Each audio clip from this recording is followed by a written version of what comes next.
bien, tengo el tremendo gusto de presentar a esta mesa de mujeres postulantes al Congreso de la República y lo primero que tengo que hacer es corregirme. Cometí un error al mencionar a mi primera invitada, Gabriela Salvador, que va por el Frente Amplio. Yo dije Zabaleta, yo soy disléxico. Bueno, buenas noches. No Gabriela, buenas noches a Carmen Omonte de Alianza para el Progreso y a Karen Kraft del Partido Popular Cristiano. A las tres, bienvenidas. Gracias por estar aquí. Gracias. A ver, vamos en orden.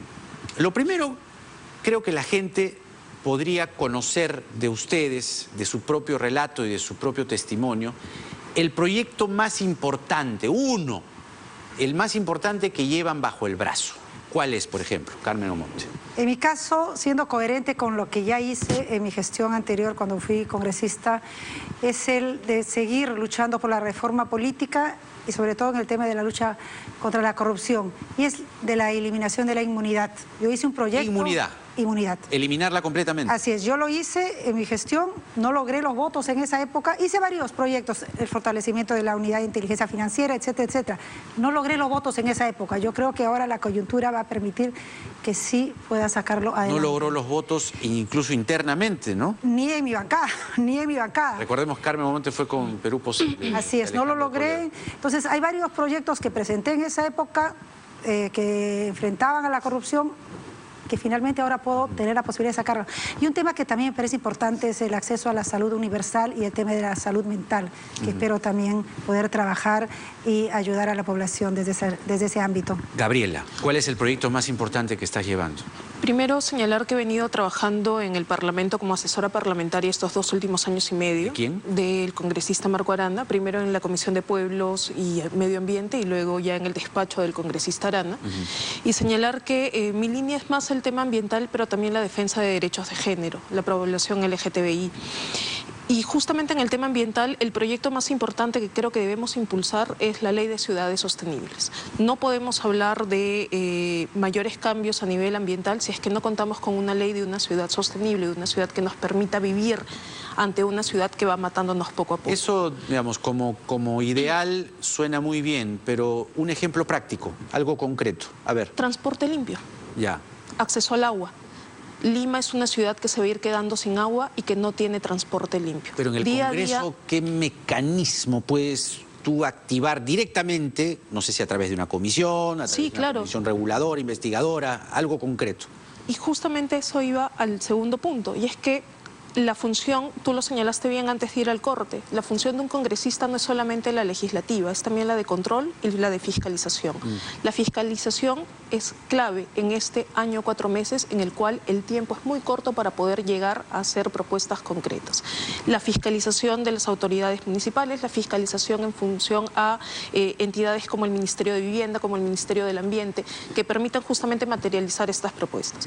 Y el segundo proyecto de ley que venimos impulsando desde el Frente Amplio, pero también que es una lucha personal, es el tema de la identidad, es la ley de identidad de género, ¿no? Ley de identidad de género. Sí, que permita que en la comunidad LGTBI, sobre todo la mujer dentro de la comunidad LGTBI, se sienta reconocida y se sienta además que tenga la posibilidad de que su identidad sea valorizada, sea valorada y sobre todo reconocimiento de derechos. Interesante, porque no hay una ley de identidad de género. No, si bien es cierto, no está en la currícula y encima con discusión, con polarización, con mis hijos no te metas, quiere romper esa parte de la currícula. Tenemos un plan de género que visibiliza a la mujer, pero no tenemos un plan de género ni un enfoque de género que visibilice a la mujer lesbiana, que visibilice a la mujer LGTBI.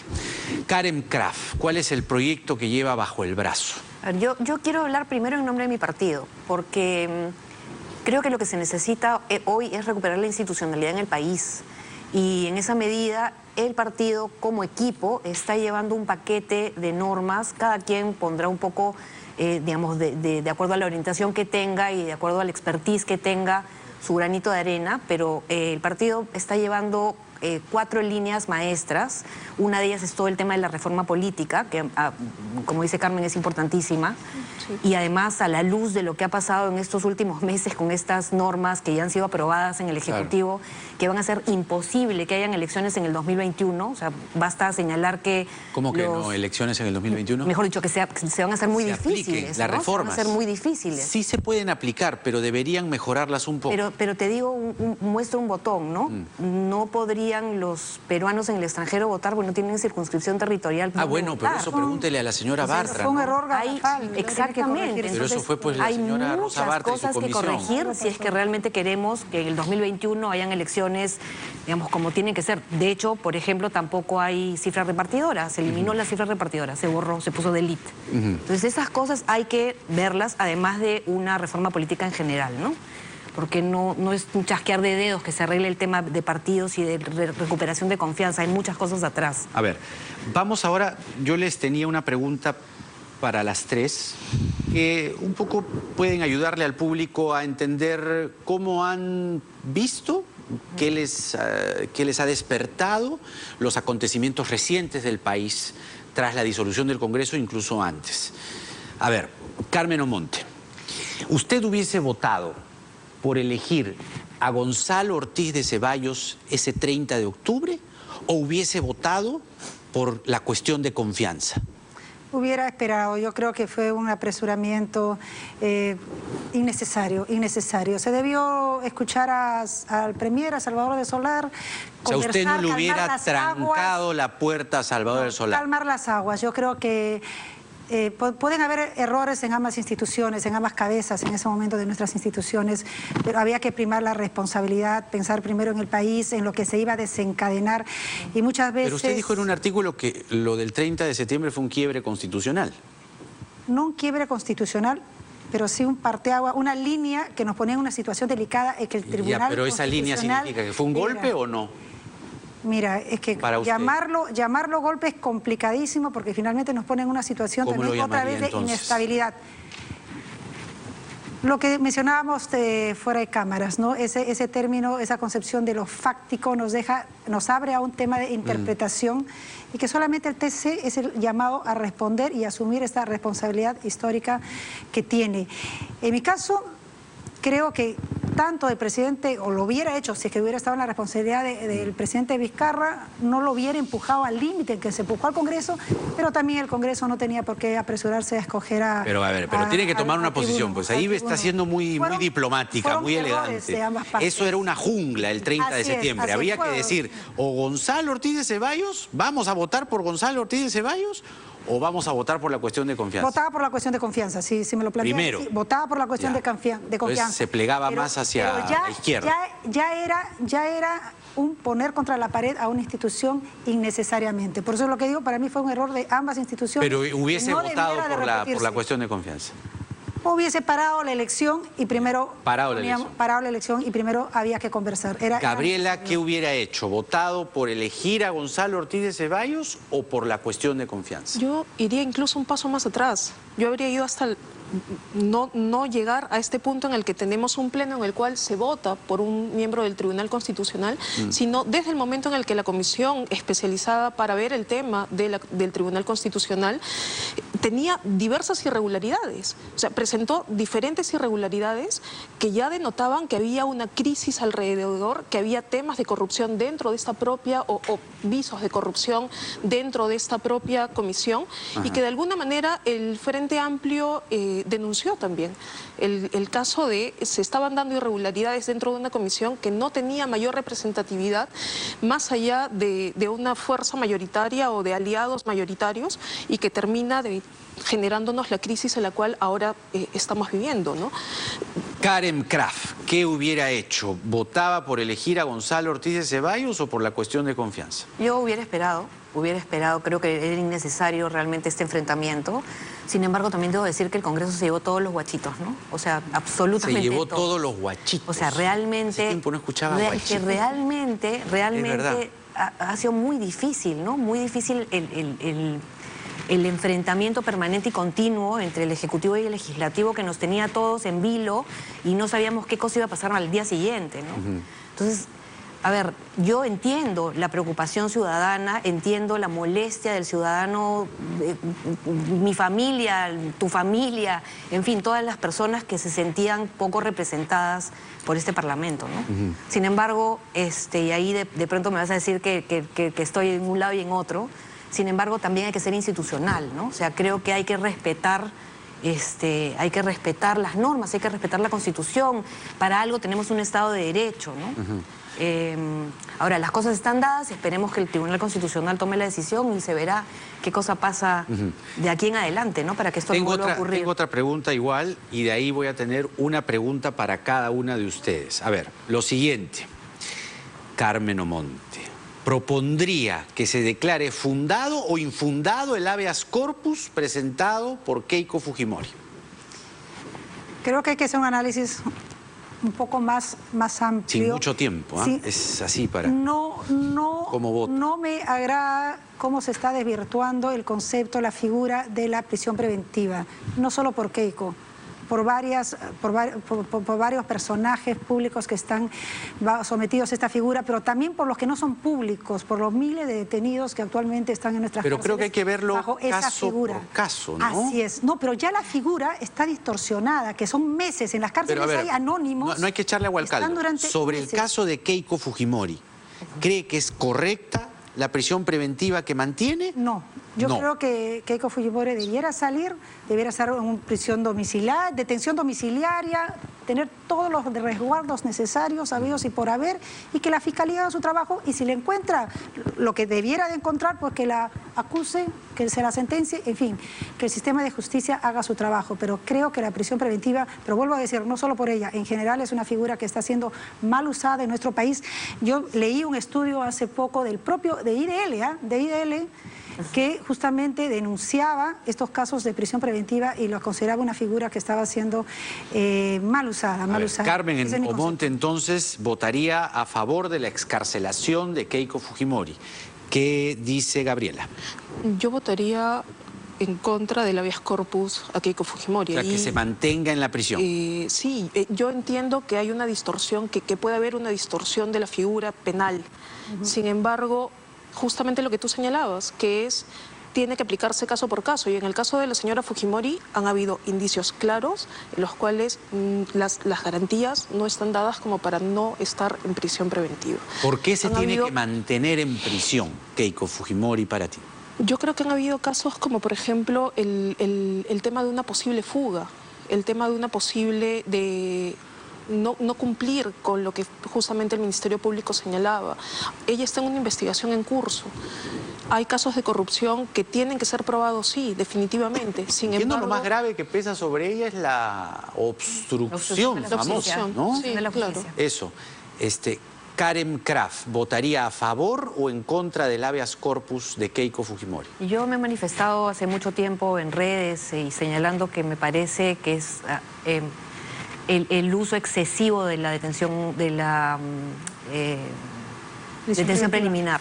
O la prisión preventiva. O la prisión preventiva, ¿no? O sea, yo sinceramente creo que la presunción de inocencia tiene que ser la que prima, ¿no? Y en este caso se tiene que cumplir, además ya lo dijo el Tribunal Constitucional, se tienen que cumplir ciertas características para que la prisión se dé. Si en el caso de Keiko Fujimori o en el de cualquiera se cumplen estos tres supuestos, entonces, bueno, ok, que se produzca. También, ¿eh? Que se produzca, pero si no se ha dado, entonces, bueno, que se apruebe el habeas corpus. A ver, ¿no? Vamos ahora con una pregunta individual para cada una. Le toca por el orden a Carmen Omonte.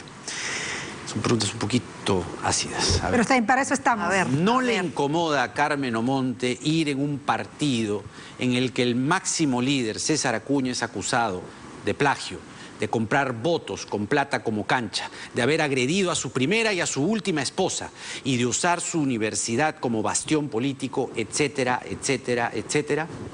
No fue una decisión sencilla, evidentemente. Evidentemente esto lo pensó. Y mucho más, y tuve muchas más consideraciones. Pero finalmente, plata como cancha, plagio.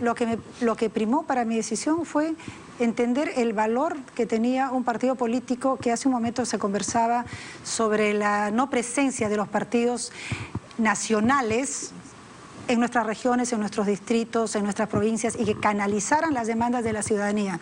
El único partido que ha hecho el esfuerzo por tener esa presencia con autoridades electas, con cerca de 1.700 autoridades electas, 200 alcaldes provinciales, cerca de 200 alcaldes distritales, 4 presidentes regionales, es este partido. Pero el problema es el líder, Vale la ¿no? pena.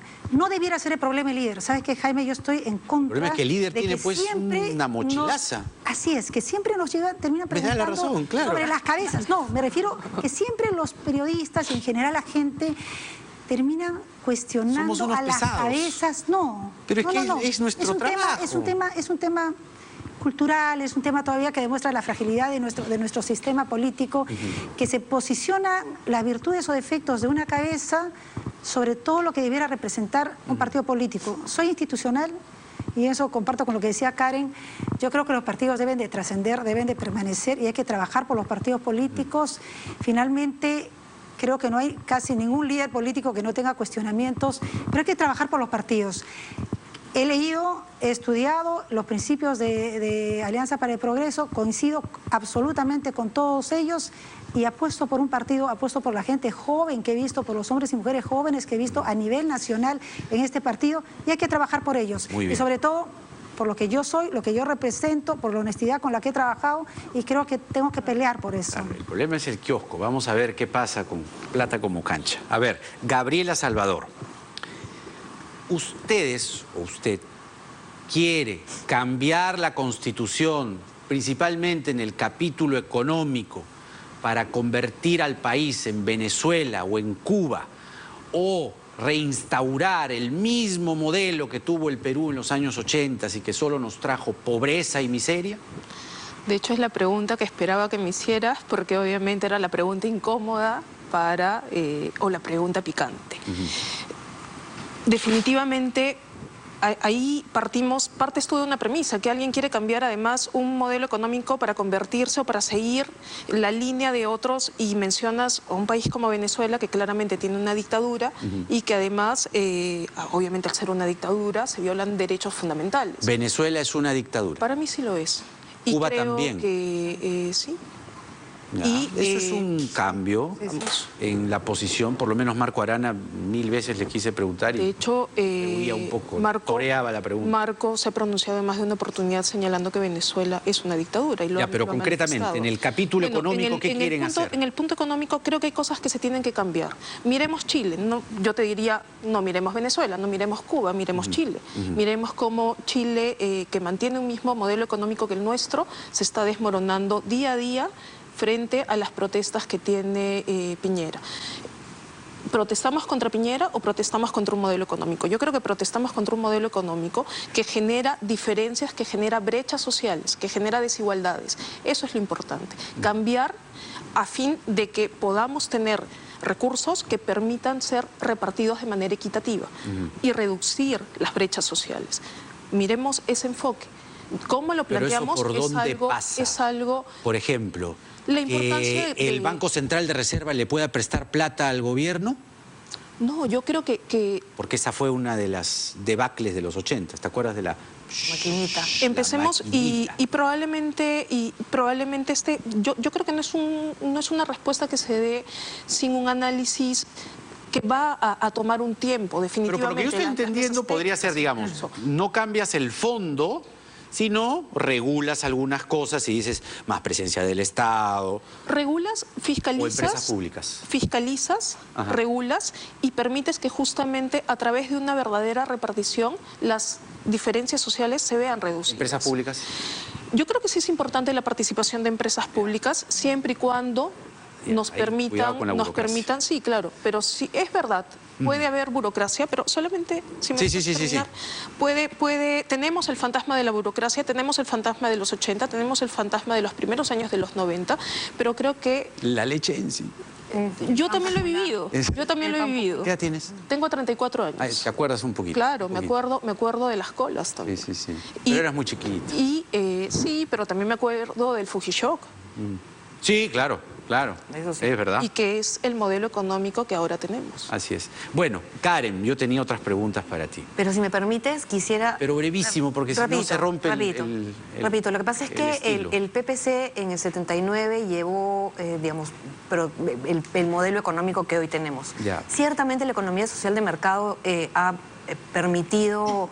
no era tan así, lo pero bueno. lo que tenemos hoy, Ya. y hay que cambiarlo, ciertamente algunas cosas, Ya. pero es un modelo que nos ha permitido el desarrollo, justo ¿no? te iba a preguntar sobre el PPC. Yo lo sé. Mi pregunta es, ya te imaginarás. A ver. Lourdes Flores la decepcionó con su vinculación a Odebrecht, pero no es lo único.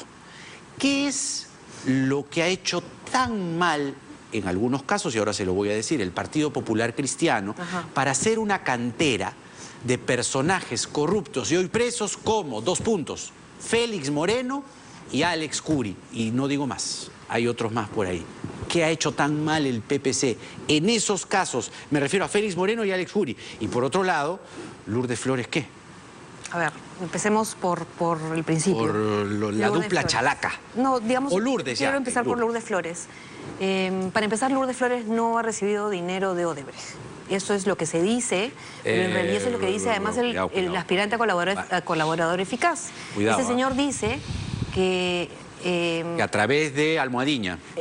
digamos que él recibió la plata y que luego efectivamente se ha comprobado que durante la campaña del 2006 entró... Pero ella misma ha dicho, es posible que yo haya recibido, o sea, como poniendo el parche. No, lo que dijo es posible que mi nombre esté, que tenga un codinome, porque si estoy en este proceso, es porque ahí podría ser, pero eso no significa que ella haya recibido directamente. De hecho, Lourdes se entera de que Horacio Canepa había recibido la plata de Odebrecht en el 2017. O sea, mira cuántos años Pero están después. los audios en los que habla con Canepa y le dice... Porque bueno, Canepa lo ya llama y le jala la lengua. Digamos, eso hay un proceso, nosotros somos respetuosos de la ley, yo creo que la política no se puede judicializar, ni el Poder Judicial se puede politizar. O sea, hemos llegado a un momento en que todos estamos comiendo canchita esperando a ver qué cosa pasa. Entonces yo creo que tenemos que tener paciencia y calma. Más que canchita, ansias, ¿no? Pero es que eso es lo que nos está Se nos generando gana el tiempo. esto. Entonces, si Félix Moreno y Alex Curi, A ver, ¿qué pasó ahí con el PPC? Efectivamente, o sea, el PPC tiene muchos militantes, hay algunos militantes que han sido pues las ovejas negras, ¿no? O sea, de hecho, al señor Canepa, por ejemplo, el Tribunal de Ética lo ha tenido luego de un proceso, se le ha expulsado y algunos han renunciado, felizmente, y están en otro lado, ¿no? Y Vemos mucha gente buena también ¿sí? en el PPC, muchísimos, mucha renovación. ¿Buena o ingenua? hoy día. Digamos, alguna ingenua, estamos aprendiendo. ¿Lourdes es ingenua? Yo creo que fue. Sí, ¿no? Y creo que aprendió mucho también a golpes, ¿no? Pero ahí vamos. Pero bueno. Y estamos renovándonos además. Ah, ojalá. Bueno, y a las 3 les buenas. deseo lo mejor. Gracias por haber venido, gracias por haber expuesto Gracias a primero sus planes y también aguantar algunas de las preguntas que era rigor hacérselas. ¿Ah? Gracias a Carmen Omonte, de izquierda a derecha, Gabriela Salvador, que va por el Frente Amplio, Carmen Omonte por APP y Karen Craft por el Partido Popular Cristiano. Mesa de mujeres y vamos a seguir teniendo muchísimas más porque esto recién comienza. Y ya sabe usted que en el Perú de hoy nada está dicho. Hasta mañana.